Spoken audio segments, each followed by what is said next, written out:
So now let's talk about you.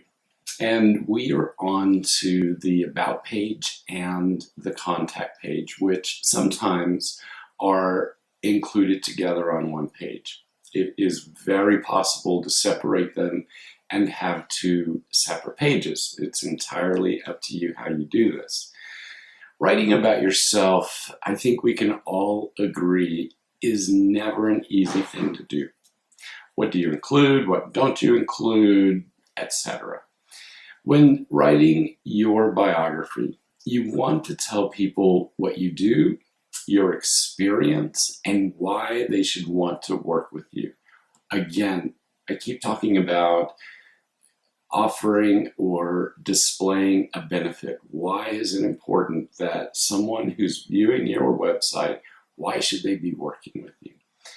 You also want to make it no more than 250 words. Now, there is a tall order for you. Not easy to sum up your photographic life in 250 words or less. But remember, visitors to your website did not stop to read a Charles Dickens novel or War and Peace, right? So make your biography short and make it to the point. If you have too much difficulty, consider finding a biography writer, let's say on Fiverr. And that's www.fiverr.com. And I'm sure that there are a lot of other websites you could go to, the freelance.com or etc. I made that up. There may not be one, so be careful of that.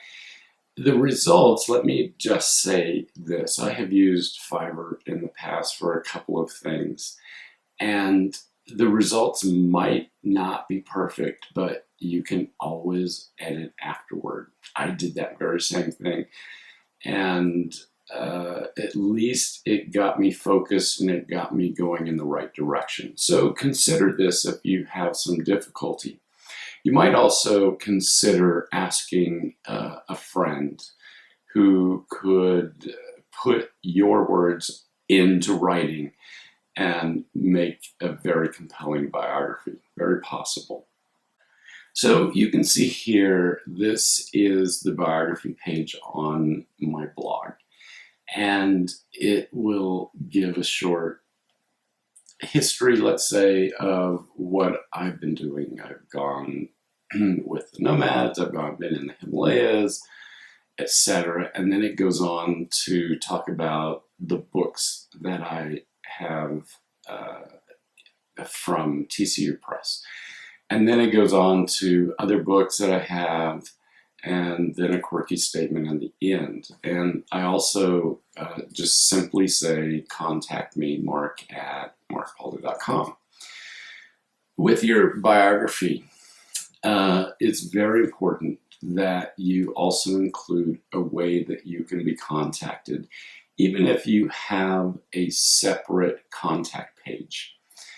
So here you just want to include your contact details. I've done it simply by putting my email, but you can also put a business phone if you have that. The key here is to make it as easy as possible for your viewer. If you make it difficult, any of this difficult for your viewer, they're going to click the X and they're going to be out of your website. And we don't want that, do we? So you can see then that on my contact page, again, we have the name, we have enter your email, do you want to send me a message? And that is on the blog site. Actually, that is an old site. I think that's gone away, but I could be wrong. On the art photography site, I just say a few more words, and I go on to say I love getting to know people from around the world, which I really do, and I've met such great people everywhere. And many of my best friends and even great loves are people whom I met when they emailed to introduce themselves. I often will, out of the blue, email other photographers or people who are into content marketing just to sort of pick their brain and get to know them and know how they do things. You can learn from people, right? And I'm very upfront with what I'm doing. So then I go on to say, yes, it's really me, not an assistant, and I reply to all. Now, sometimes it may take me a while to reply, but I do indeed respond to every email. So consider some of this. Take some time now and write in your notebook key bits of information about yourself.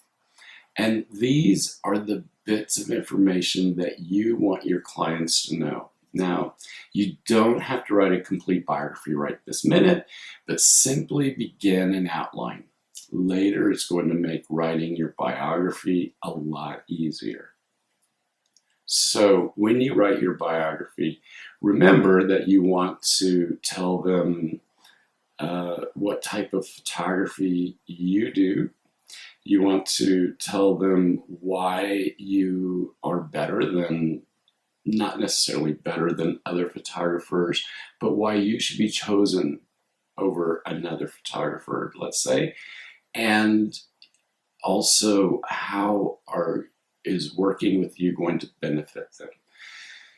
That's not going to be an easy task to do. And if you want to write a short bio and put it into the comment section, we can all have a look and give you some feedback.